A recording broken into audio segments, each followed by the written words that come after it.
What's up guys? So for today's video, i-unbox natin yung ating LG na dual coil inverter 1 horsepower.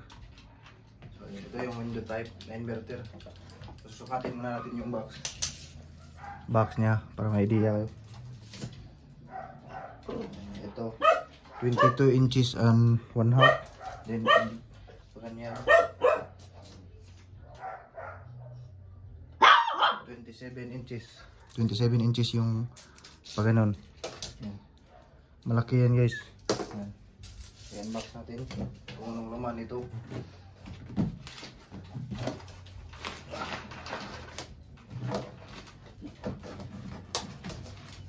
At the same time susukatin natin yung actual na inches ito.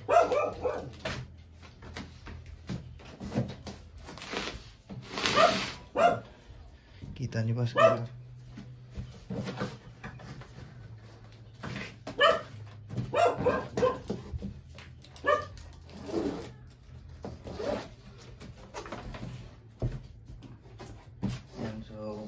unang-una sa pagbukas nyo, mayroon na yung makikitang manual sa remote.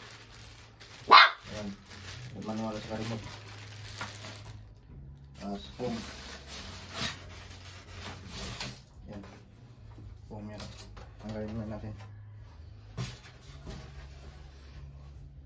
Ayan. Then may free na foam para sa gilid. Ayan, para sa gilid foam. Ito yung manual at remote. Ayan, ito yung mismong unit nya. Malaki.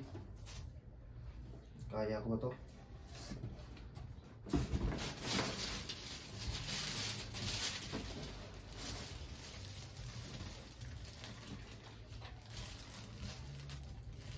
Yay! Parang hindi kaya. Wow. Dalawang plato kasi yung natin. Nako, hindi kaya. Paano ko ba ito i-discarte? Wait lang ha.